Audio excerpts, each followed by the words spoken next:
Just like all the way up. And I was like, I really pull it. I'm very bad at blood. That's why I can't be a doctor. I'm not a very good Asian. It's funny because my doctor was Asian. I think it was so funny. Ouch. Alright, so we're moving towards the middle. I'll make sure I'll be on this side so you can like move your arms and stuff. Okay. I suggest like when you're like dropping like advice on how to do stuff, just like feel free look to at the like camera? Yeah, feel free to look at the camera. Okay. It shows like you're like I hate this thing. It makes me want to lean against it. alright. You can lean against it. I mean, Yeah, you're allowed to do that, but like just step one step forward then. Okay. Cool. Josh, can we dance? We can dance. Can we Let's do it. Like, yeah. So the thing is, he's having like his arms is like. I can't really move this arm. I can move this arm though. Like you cannot do this. You can like. Ta-da! I'm with Josh, and Josh happens to be the founder of BAM. Badass marketers and founders. And he's Boom. also like amazing at community development, but really people follow him on how to do badass copy.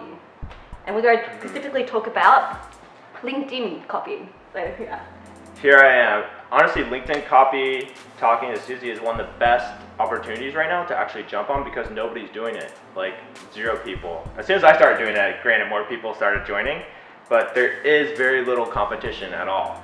And it's right for anybody to step in and start playing. But the problem is like, again, people need to have basic grammar skills, which actually 99.9% of professionals don't even have. Well, actually, right? I have bad grammar, but I don't do it deliberately. Just like see someone like correct me. It's like, oh, you're my editor. So it's actually community development. It's like I have like one typer, and the person will like screen copy it, and like, oh, you're my editor, mental note editor. So I have this like index of editors online.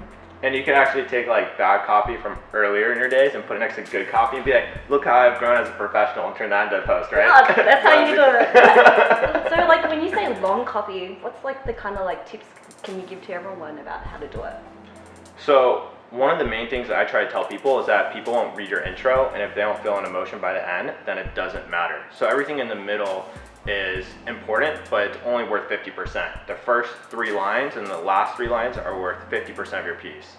So for the first 3 lines, like focus on diving into vulnerability and pain. Like, hey, I lost a ton of money. Or, hey, like I had to fire one of my employees. Something that's vulnerable, something that people normally don't talk about on LinkedIn, but they should, right? We're always looking for feedback. Especially since like you notice a shift on LinkedIn. I have access to video at the moment, and I feel like there's this sense of like people want to connect with other people, and it's probably the best time to build up your personal brand because like at the end of the day, video and like build like great story about your life is the best way to build up your personal brand really quickly.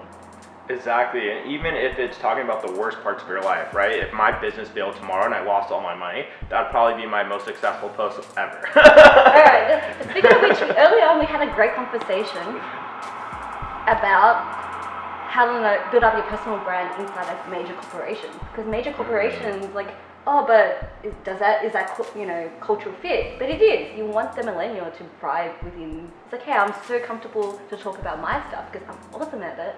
Mm-hmm. It kind of shows like the trust factor that like is kind of lacking between like Fortune, like the major companies and the millennials now. Very true. And what I see just like in the last 4 months of going from basically like 1,500 connections to almost like 26,000 followers now is that imagine if you did that for all your employees, right? And they all just focused on publishing and documenting their story at your company. And granted, they may not hit 26,000 followers, but let's say they hit 10,000 or 7,000 each, and you have 30 employees. Like that's crazy. That's like getting your message out there at scale. And it costs you nothing. You're just encouraging them to be more transparent about their job, about what they're working on. And it's like the anti-branding because you want your employees to promote them, saying, "Hey, we have great culture here."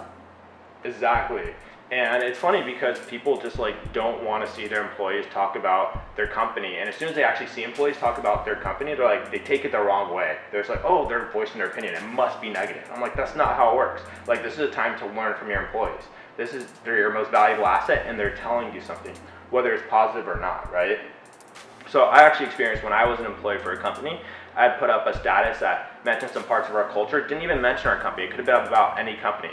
And I thought it was some more funny aspects, But the company took it the entire wrong way. Within 5 hours, it went around the entire company, and people were either saying like, hey, this is a really funny post, or hey, like you should have never posted that. This is totally against what we're about. And I'm like going, well, what's happening, guys? Like, there's both sides to the stories, and there's always going to be different perspectives.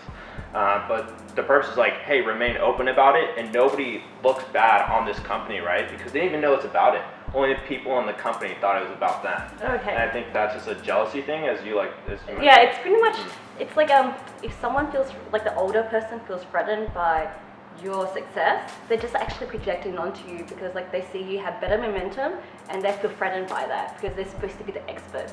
But that's different. It's supposed to be like, hey, we're like, social media is a new platform, but you need to have different voices and diverse voices and different styles to show, hey, there are different ways of delivering content these days, and we should leverage the shit out of it.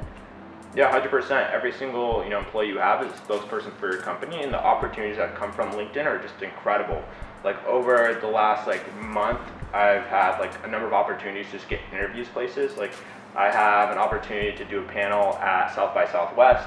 Actually had someone from Forbes 30 Under 30, an editor, reach out to me a month ago. I didn't see it till yesterday. So you have to like follow up people, follow up. Yeah. It's like I have so many messages. I was just going through all of them. I was like, no way did I miss this one. I was like, I followed up, but it was so funny. So what it is, like I learned something, like if you want to build up your personal brand, LinkedIn is the place to be because it's not saturated.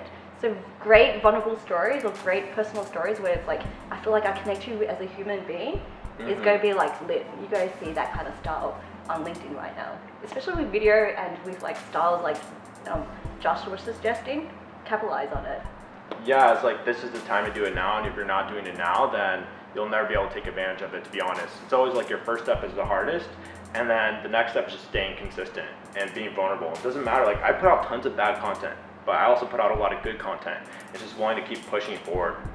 Okay, if you want to like learn and know more about how to write great copy, I suggest that you connect on the band community, but also business people, connect with Josh. Thank you, I appreciate that. Comments below. Boom, comments, do it.